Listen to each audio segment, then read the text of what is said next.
Assalamu alaikum and good evening. It is talked about and thought of as the biggest and overarching issue of our time, climate change.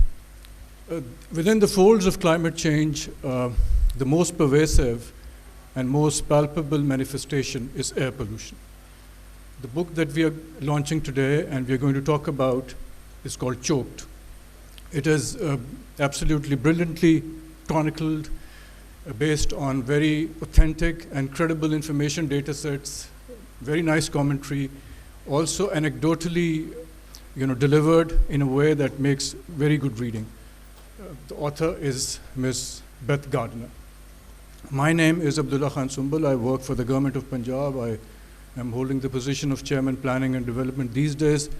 Before this, I was the Finance Secretary, and before that, I was holding the position of Commissioner LAHORE. So I saw the air pollution problem from very close up and took a lot of flack for it as well, given my official position. So let's get down to the book itself. As I said, it is beautifully written by a person who is a very professional, a very seasoned journalist, her maiden book, but I'm sure there's much more to come. So Beth, if you look at the book, and I've gone over the whole of it, and it makes wonderful reading, very easy reading, very pleasant reading. The first thing that comes to one's mind is that here is the person, here is an author who is singularly passionate and driven by the issue of air pollution. So what's your view of looking at the issue, and why do you feel that you are so passionate about the global issue? Sure. Is this working? Yeah.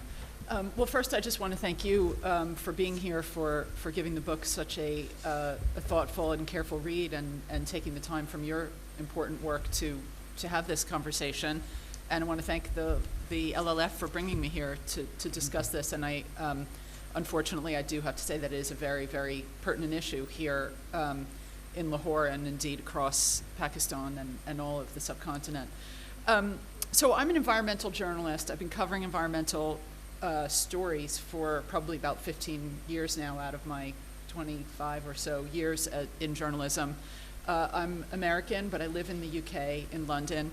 And I had been aware for a long time, just on an individual level, that there was something in the air, there was something that bothered me in London in the air, this like thickness and the sort of smell, or almost a taste of fumes that you could feel as I walked down the street there. I had lived in New York before, and I never really noticed that in New York. So it kind of was something that always bothered me and puzzled me. I'd find, I had a little bit of a headache after kind of strolling, out of my office out to the shops or something like that. But it didn't really seem to be something that anyone was talking about.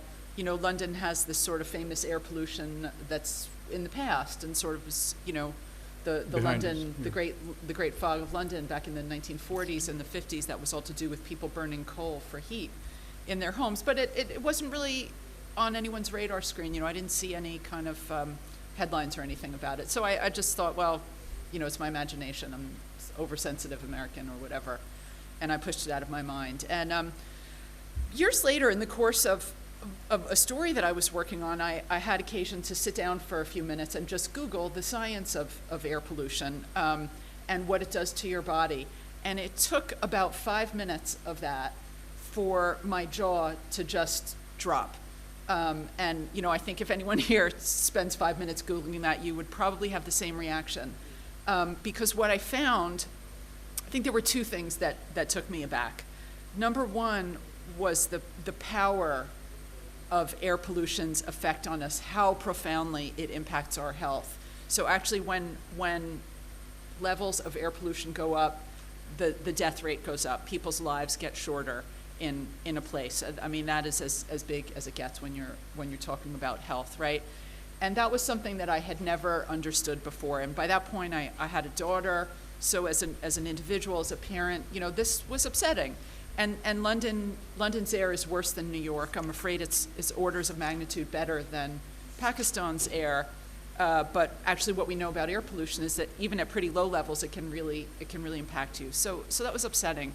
And the other thing I learned in that little Googling session that caught me by surprise was the incredible variety of the ways that air pollution affects our health. So, I don't think I would have been surprised, or any of us would be surprised to find that, dirty air is going to cause you problems if you have asthma, or that it might contribute to breathing disorders, or maybe even lung cancer. So those things are all true for sure. But air pollution is actually connected by an extraordinarily now large body of scientific evidence to a much, much wider array of health problems than that. It affects every part of our bodies. So, if you're living in a place with elevated levels of pollution, you are also living in a place with more heart attacks, more strokes, more dementia, more cancer. It's linked now to things like even diabetes and obesity go up when the air gets dirtier. Premature births and low birth weight, which cause problems for children throughout life. The list just goes on and on and on, and that was not something that I had anticipated. Globally now, the World Health Organization says 7 million early deaths annually are linked to air pollution. Here in Pakistan, it's upwards of 235,000 deaths a year. So as I said, it sort of started for me on a personal level. I thought, gosh, I'm breathing this stuff. My daughter is breathing it. Children and older people are more affected by the impact of air pollution. But I'm also a journalist, and it really struck me like, why am I not reading about this more? This is a big story. I just told you that 7 million people every year are dying from air pollution. In the UK, it's something like 40,000 a year. That's a big story. That's an important story. Why am I not reading about that? This is a journalistic failure. So I guess you asked where my kind of passion for this came from. And I guess I took it upon myself to try to tell that story, because I think it's so important to help people understand it. And you mentioned climate change, and air pollution and climate change are obviously deeply interconnected problems, but I think it's actually important to understand that they are distinct as well. So climate change is about what's happening to our planet, and it's this question of whether we're going to have a future that's inhabitable or not. But air pollution is happening to our bodies right now. The common thread is that they are coming, for the most part, from the same sources, which is burning stuff, particularly fossil fuels, and therefore they share to a large degree the same solutions, which is stop burning fossil fuels. We need to move to clean energy. We'll talk about this more. So they are very deeply interconnected. But even if there was no climate change and fossil fuels were not, kind of destroying our planetary future, actually, I think something that's killing 7 million people a year, and to tell you the truth, is big enough. That's a conservative estimate, and there's numbers that go up to 10 million or more, is enough that we ought to be paying attention to it. If anything else, terrorist bombs or, I don't think COVID has killed 7 million people. Maybe I'm wrong, but it's certainly got our attention, right? So I think air pollution is a story that's not been adequately told by journalism, newspapers, TV, books, whatever. So that's what I've tried to do. Right.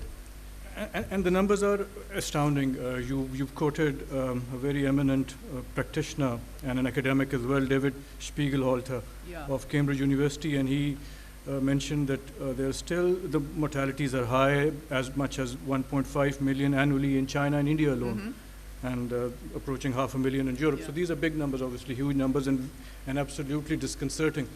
Now, the way this book is structured, it is very nicely laid out, anecdotally explained. She goes to different parts of the world and observes things from very close up, and then has chronicled it in a very lucid manner. The experience that you accumulated while your sojourns to India, and probably there were more than one, right? You were in India for more than one occasions. The situation that you've explained about Delhi resonates very closely to what we see and observe in Lahore. So there are many, I'm sure, many commonalities and many common grounds to look at. And you are very explicit when you use the term, the multitude of problems that basically become the sources. And you've enumerated some of them already. So could you elaborate, is the South Asian air as abysmal as it is?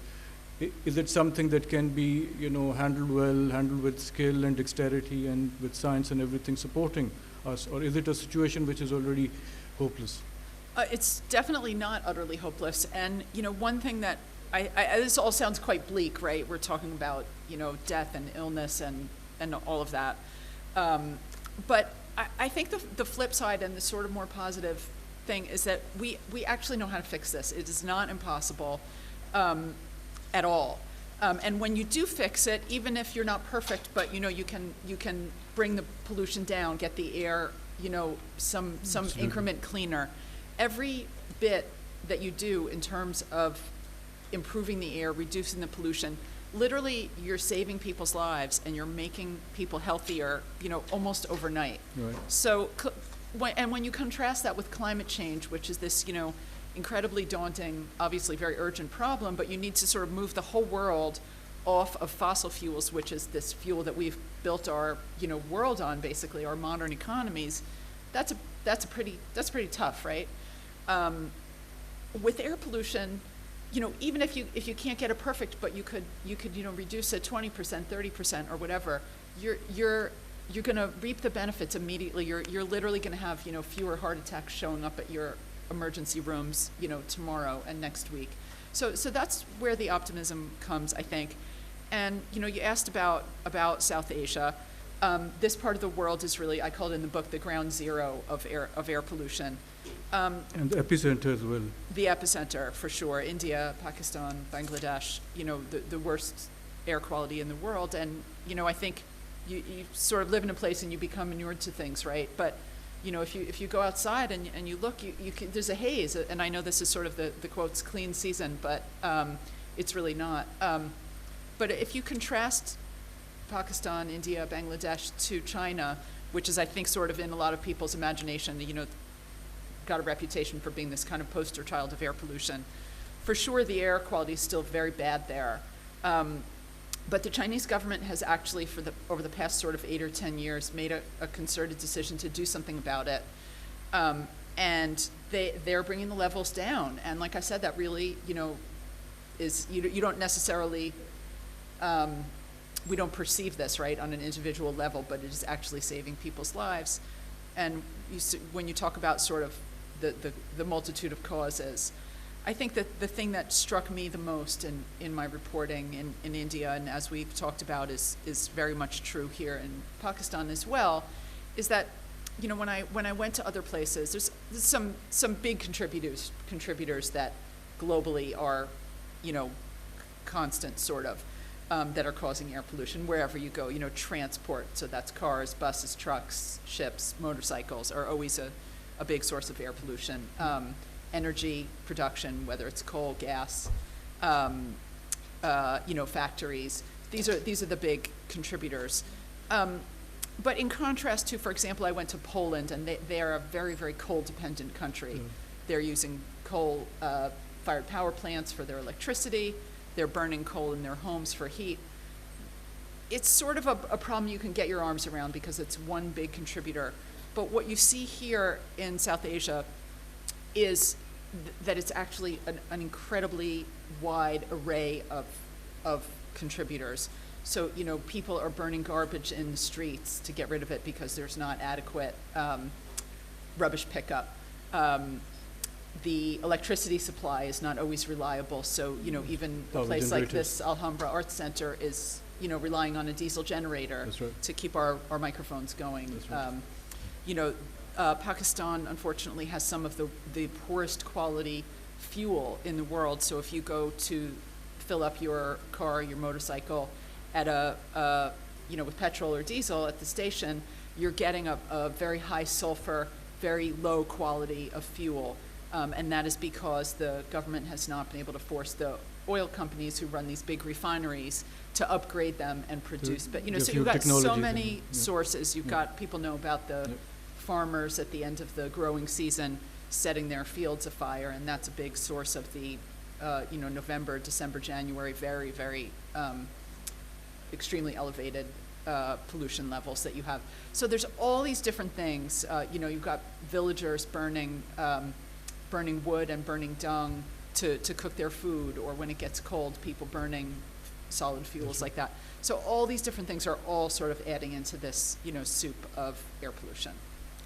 Right. So, and the numbers again speak for themselves. So, essentially, air pollution has a lot of correlation with development or development deficits per se.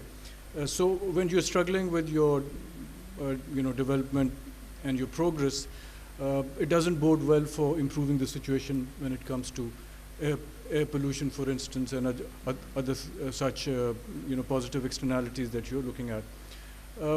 What essentially would you say does the Chinese experience tell us? Because you've written almost a chapter and a half on China alone. Yeah. So there's one chapter which is dedicated to China, and almost half of another chapter does talk indirectly or directly about China. So the Chinese learning curve has been very steep, very interesting, and quite, you know, educative.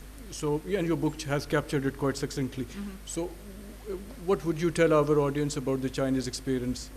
What was, you know, their most unique dimension? Well, so they still have a long way to go in China. No one would say that the air quality is great there, but it is significantly improved. And I think what that, it really sprang from, it's an interesting story, and I think maybe an instructive one for places that also need to deal with their air quality. What happened in China started with a real upswelling of public concern about the air quality. There was a big sort of social media kind of revolution about it in around like 2013 or so, where people started tweeting and sharing on the Chinese social media data, readings that were coming from, it actually started with a monitor on the roof of the US Embassy in Beijing. People were pulling that off of Twitter, screenshotting it and putting it on Weibo, the Chinese kind of equivalent of Twitter, and sharing that information. And it helped people to really, you know, because I think one of the biggest problems with air pollution is, so it's killing all these people, it's impacting our health, you know, it's impacting our kids, our parents, but we don't necessarily connect it, right? So like if I have a heart attack tomorrow, you know, no doctor really could tell me that it's because I've been breathing polluted air in London. You know, maybe I didn't go to the gym enough, right? Yes, so, but we know sort of across a larger population that you know, when the pollution goes up, the numbers of these illnesses and of deaths goes up. So I think that's why, you know, data and in my case with the book, sort of storytelling is so important to help people to connect that. So to get back to China, what happened there was you know, the availability of data, of monitoring, so people could actually see in solid numbers what the air quality was, and it contrasted to what the government was saying, which was basically, this is fine, don't worry about it. And it really began to spread among, you know, sort of the educated urban middle classes, who are the group of people that if anyone has any sort of political sway in China, that's who it is, even in a place that's not a democracy. You know, the government does not really want, you know, a large angry group of people who potentially might come out onto the streets and start protesting about something. So when this awareness began to spread, thanks to the availability of this data about air quality, people began to understand it more. They got angry, and the government actually decided, you know, let's do something about this to sort of, you know, prevent it from becoming something that was, you know, bringing people out onto the streets in a way that makes the Chinese government very uncomfortable. And, you know, the problem is less sort of diffuse in terms of where it's coming from in China. So a lot of what they had to do was around coal, you know, tough regulation on coal power plants, on, you know, factories making steel and things like that, to put, even if they're still burning coal, which is a very dirty fuel, you know, better filters and that sort of thing in their smokestacks. China's gone really heavy into electric vehicles. So when you're in Beijing now, you know, people are tooling around on these electric motorcycles, which are not only silent, but also, you know, not sort of spewing the kind of smoke into the air that you see here. Obviously, China is a much more developed and has a lot more resources than Pakistan does. But, you know, I think there is a lesson to be learned there that when you take the actions to address these sources of pollution you do see results, and it does improve the air quality and improve people's health, and that, you know, it may be a slog. Some of the things are kind of they sound quite dull, right, when you talk about regulation and smokestacks and all of that. So Pakistan has a more difficult problem to deal with, not only because the pollution levels are higher, but because, as I said, the sources of pollution are so much more sort of multitudinous. But nonetheless, there's not, you know, one kind of magic bullet. There's not one thing that you're going to do that's going to fix it, but a multiplicity of things. But if you start doing them, you know, you will see results. And I think that's the lesson that I would take from China's experience. And the fact that you mentioned one figure, one piece of stats from China, that electric cars are becoming more mainstream than niche now. You know, the city of Shenzhen really stands out. The first city that ended up becoming the leading Chinese city to electrify its entire fleet of more than 16,000 buses. So this is significant, and I think you backed up your assertions with very, very credible data, and that really is wonderful to know. Do we tend to read too much into the poverty environment nexus, you know, or is this something that we should be very mindful of all the time, coming from developing country perspectives? Sure. I mean, you know, of course we need to be mindful of it. And obviously there's been a lot of discussion around sort of the issue of climate change, and, you know, how dare the sort of wealthy countries who aren't even reducing their own emissions be, you know, demanding that developing countries who've contributed so little to our climate problems be, you know, and are struggling with, you know, lack of electricity and things like that. How dare the wealthy world be putting the onus on poorer countries to you know, reduce their own carbon emissions. And, you know, 100% that is a really important and legitimate conversation. This is a different issue, really. This is killing Pakistanis right now. We're not talking about, you know, parts per million of carbon in the atmosphere. We're talking about what is being breathed into the lungs of, you know, Pakistani grandparents and parents and children right now, that is giving them strokes and heart attacks and dementia and et cetera. So it's a different question. You know, you mentioned electric vehicles. Electric vehicles are great. They're expensive. You know, China's got money to throw at that industry, and the price of electric cars, electric motorcycles, buses is, you know, coming down, and hopefully that will continue. But, you know, if you go out on the streets of Lahore, or I'm sure any other city in Pakistan right now, there's a lot you can do in terms of reducing the pollution that's coming out of those cars and buses without even getting to electric vehicles. Like I said, if you can get those oil companies to invest the money in their Pakistani refineries so that people here can buy, why are Pakistanis being sold to the dirtiest, Fuel. lower sulfur fuel is commonplace around the world now. Pakistan's one of the few countries where you can only get this high sulfur fuel. It's very unhealthy for you to breathe that in. You know, so there's a lot you can do even before you're talking about getting off of fossil fuels to you know, electric vehicles, to actually get the diesel and the petrol cleaner. You know, regulate the vehicles better, so that even if it's a diesel or a petrol car, it's a higher. You know, they have the system of Euro 1, Euro 2. Europe is on Euro 6. Pakistan is getting Euros 1 and 2 still. So, you know, those are better vehicles ought to be available here, even if they're not electric vehicles. There's a lot you could do to be, you know, reducing the emissions that's coming out of them. Right, and just to tell the audience that the Punjab government is implementing, together in collaboration with the World Bank, the Punjab Green Development Program.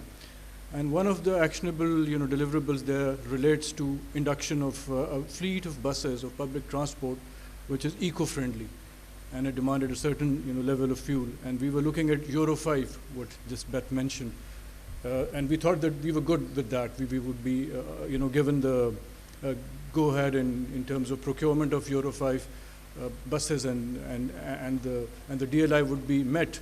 But then we were given a surprise by the World Bank that their board did not agree. They wanted even better than Euro 5. So, you know, so you're up against the challenges all the time, and the public sector is caught on the wrong foot very often. Okay, now, poor governance itself has been highlighted to have contributed to this sordid situation. all over the world, not just the developing world alone. Your book testifies to the fact that even in the developed world, Yes. you see governance issues, and they really hold us back. So what's your final take on it, in terms of governance alone? Yeah, so, we talked about the multitudinous sources of air pollution here, but I think there are, even though there's a lot of different sources contributing to the pollution, I think there are a couple of common things that unite them. One is infrastructure deficits. So, we talked about, for example, people burning garbage in the streets. So if you had a better infrastructure for rubbish collection, then that wouldn't be necessary, right? If you could have better provision of electricity, then people are not going to be having to run diesel generators as backups, et cetera. And so poor infrastructure is a common theme, I think, in some of these. And you called it utterly inadequate infrastructure. Yeah, so, or On page 51. another example is, villagers, rural people having to burn wood or burn dung, which are very polluting, and that's not only a rural problem, right? The smoke drifts to big cities as well. If they had better access even, to a fossil fuel like LPG or to solar energy for their electricity and their cooking needs, that's an infrastructure problem, right? That is putting people in a difficult situation. Governance, to get the cars cleaner, right, to get the refineries cleaner, you need a sort of effective regulatory system for enforcing that. And that's about governance. And as you said, there are a lot of problems in the developed world around this too, and very often that links right back to the political power and the money of some of these corporate interests, particularly the oil and gas industry, but also the car industry is a big one. And just, I guess I'll end with a last point. We talked about this nexus between poverty and environment.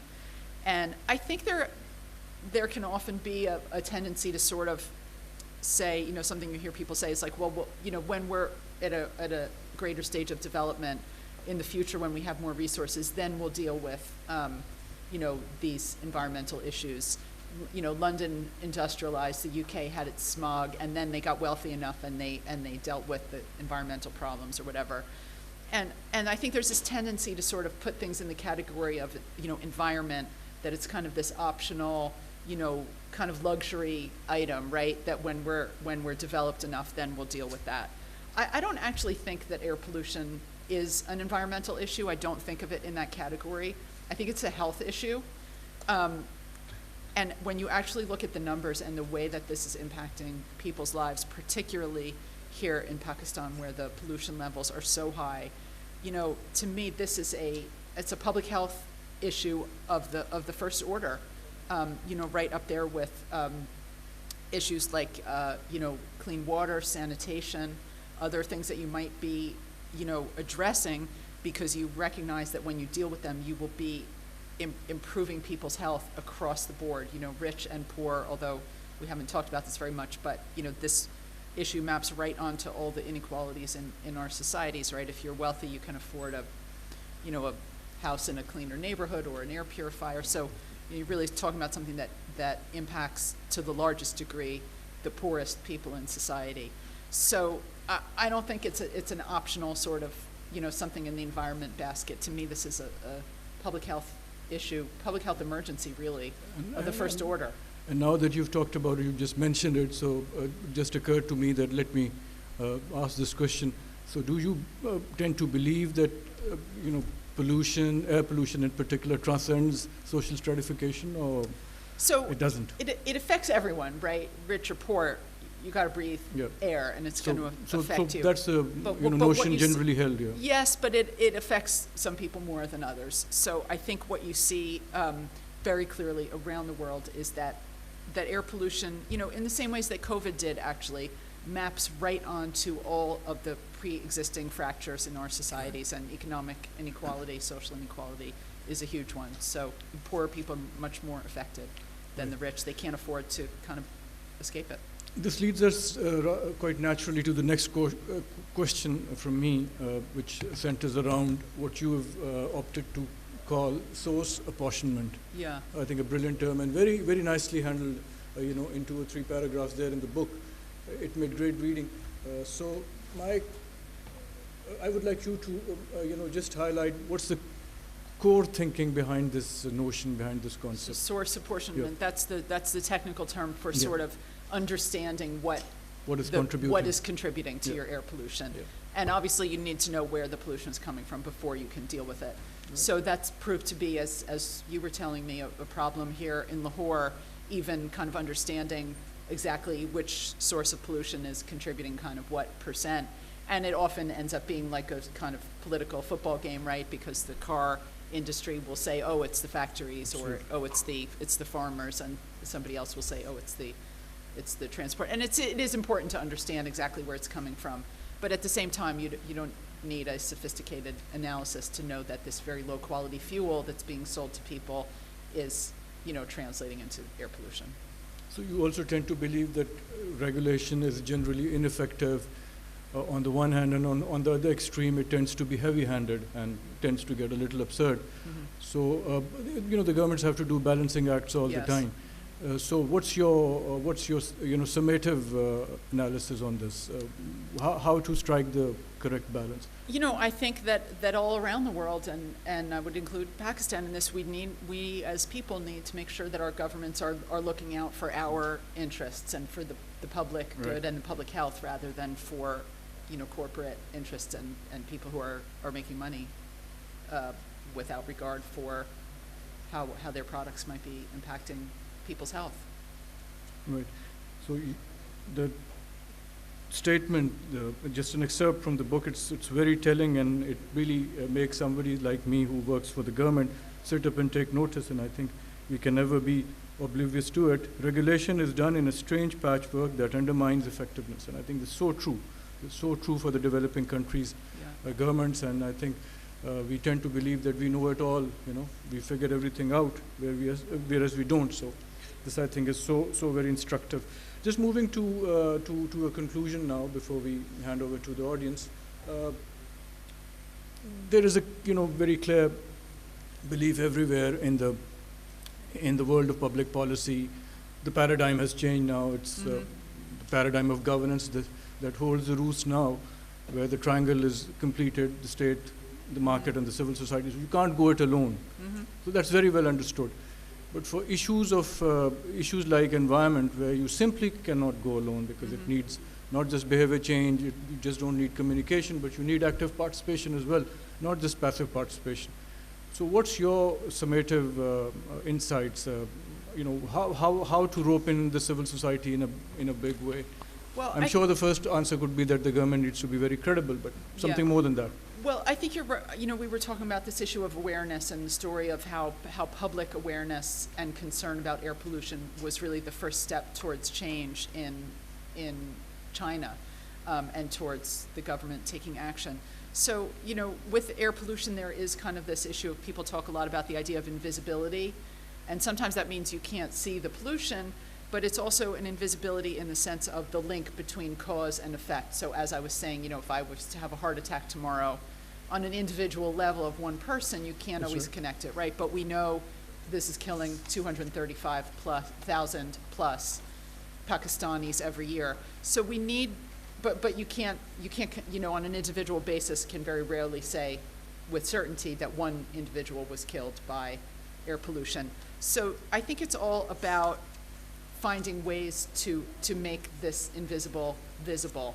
And when you talk about the role of civil society, if you're talking about the media, I think there's a tendency for air pollution to be on the front pages and in the headlines a couple of months a year here in November, December, when the crop burning brings the smoke and the air is, you can't drive because the visibility is so poor. And then it drops out of the headlines. So I would say for civil society, and particularly for media, that this is a year-round story. People are dying of this now, even in the supposed clean season of springtime. And I think that the civil society can play a role in elevating the visibility of this issue and helping people to understand, because most of us don't realize, I didn't realize until that day I sat down and Googled it, how profoundly this is actually affecting every one of us.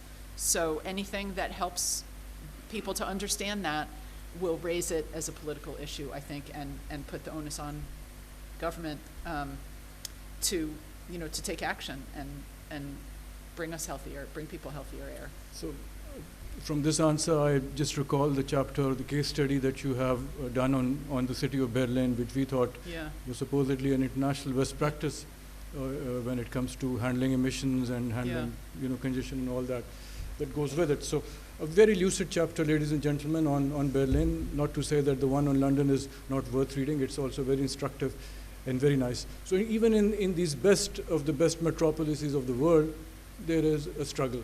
There's still some effort that needs to be taken to fruition and logical conclusion. So lots to look forward to. Now I think it's a very opportune time to open the session to questions and answers. Please. I'm Ajaz. I'm a mechanical engineer with masters in renewable energy. Thank you very much for a very rich talk. SDG 7, it is about clean and cheap energy. In Pakistan, we are very aggressively pursuing that SDG 7, and under the current Prime Minister, we have devised a policy of renewable energy. Renewable energy. In that, at the moment, Pakistan is just having 5% renewable energy share in the total of energy mix, and in the past there were thermal power plants which were source of emission. Those were installed all across Pakistan, but the current government has put ban on those. We are doing three main things. We have announced decade of dams. There are 10 dams being built, which is part of SDG 7, clean and cheap hydel energy.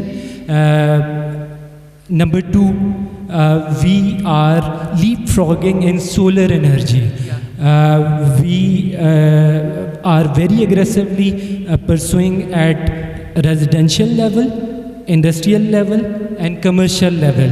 And for the consumption of audience, I must share that one electricity unit by DISCO, distribution company, will cost around rupees 20. Whereas if they install solar rooftop at their roof space or commercial or industrial, it will be just rupees 5 rupees a unit. So levelized cost of electricity is very cheap for solar power projects.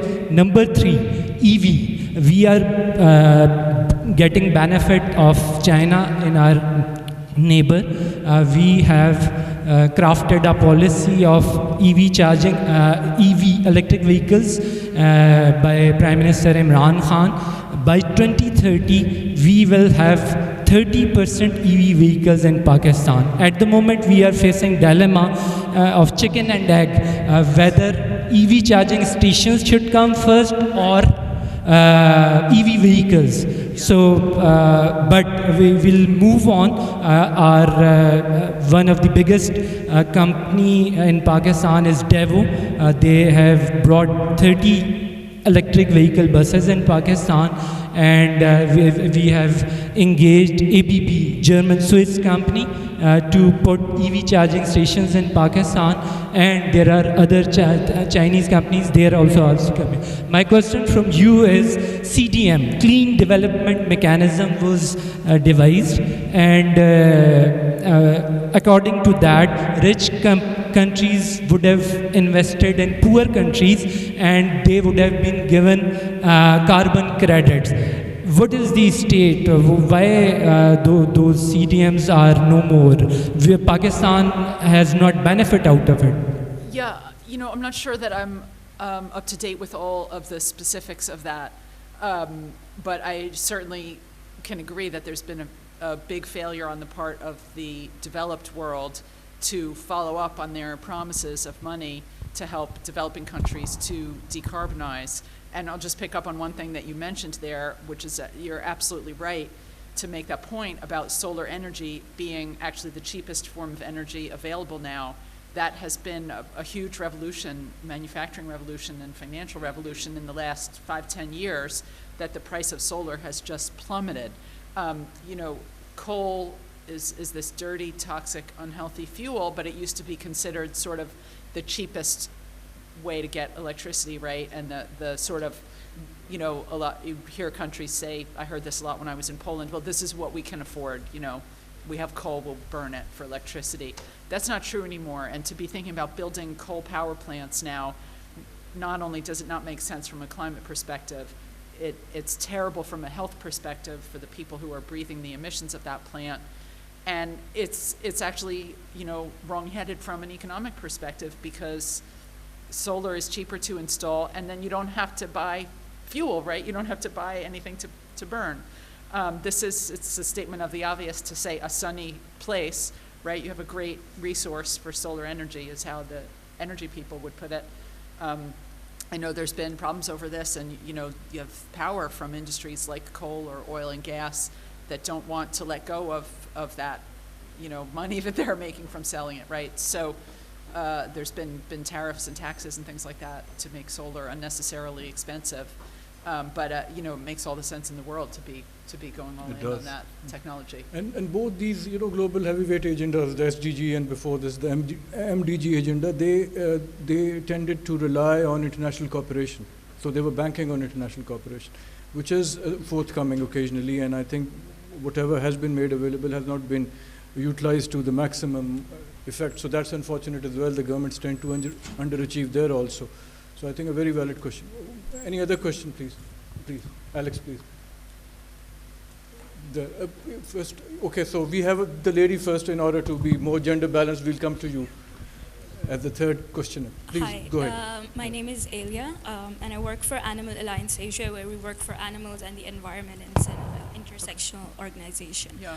I have a question. As you know, in the West, we're hearing this constantly, that there is a mass contribution of animal agriculture and factory farming towards air pollution and climate crisis.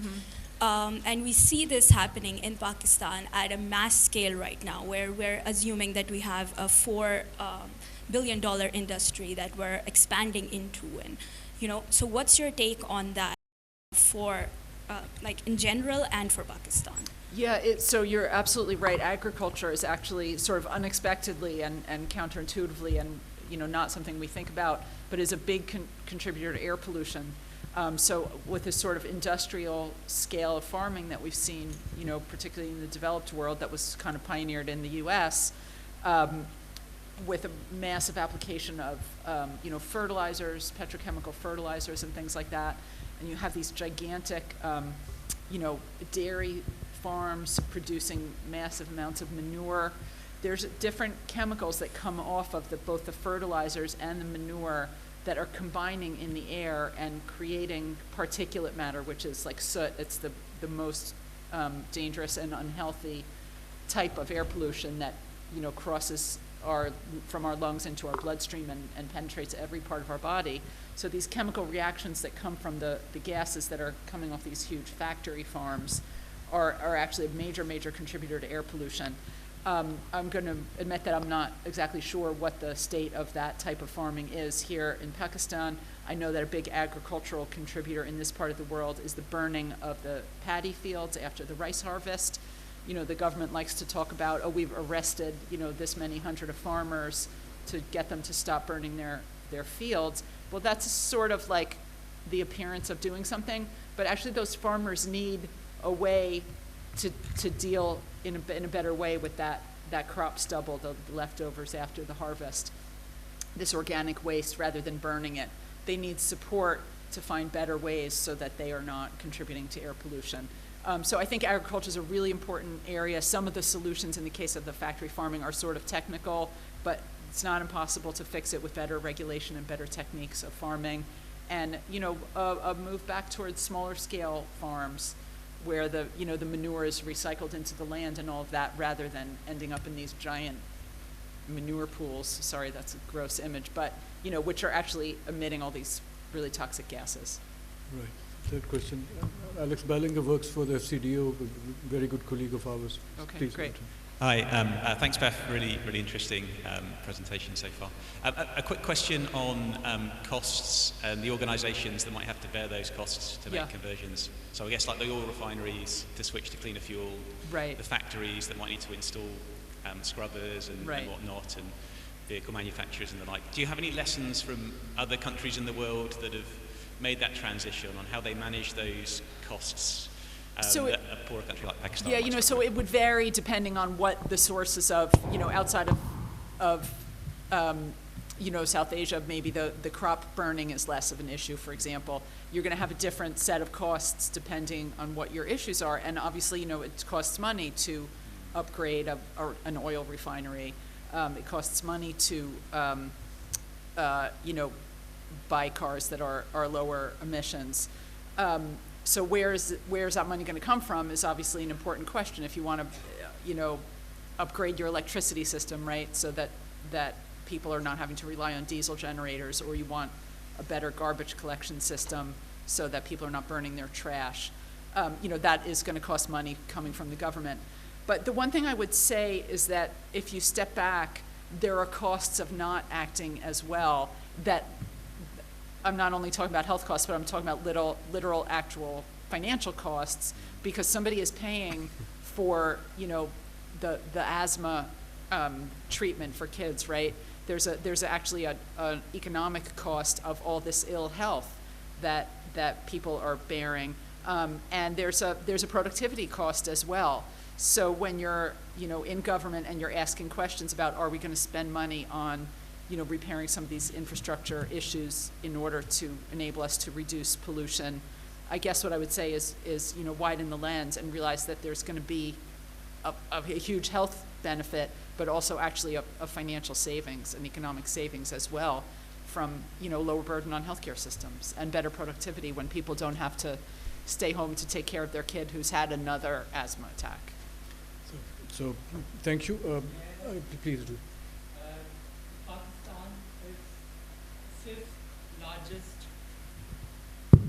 Pakistan is fifth largest country in the world. Our municipal solid waste generation is 70,000 tons per day. I'm NUST University graduate. I'm working on a project where we have requested a cluster organization head from Austria. They have very successfully developed a cluster of biomass chain in Europe. We are trying to replicate in Pakistan, for which we have studied, we picked the province of Punjab, and there are 17 cities, and we analyze how much agricultural residue is being generated month by month and a complete year.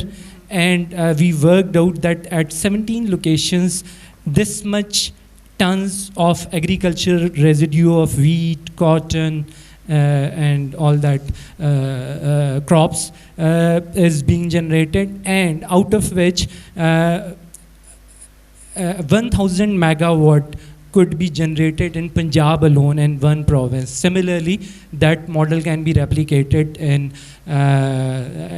other parts of the Pakistan, and this is one part of waste, that is agricultural waste. Other components of waste include municipal solid waste. From that we can generate biodiesel, ethanol, methanol, and biogas. So that municipal solid waste in Scandinavian countries is considered as black gold. And we are not utilizing in Pakistan, but we are working on it. Thank you. Thank you for that. I think this has been very useful, very enlightening, and we really are looking at an issue which is cross-sectoral, multi-dimensional, never easy to comprehend in its entirety. I think this book would go a long way in really unraveling the myths that surround this issue, this global issue. I think it's so worth reading and very timely, very opportune. We would be very hopeful, and we would expect that another book is in the offing very soon, because you've been working and traveling all the time. So what next for you?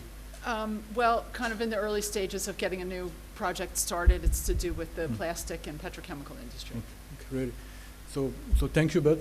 Thank you. As I said, very educative, very enlightening. A book worth reading, worth really keeping as well, because this would have truths, this would have facts that would be long-lasting, that would really, it could be kind of a ready reckoner for us. We could go back and forth to it, read it up, use it for our presentations elsewhere. So very useful. Thank you. Thank you all. Thank you so much. Thanks, everyone.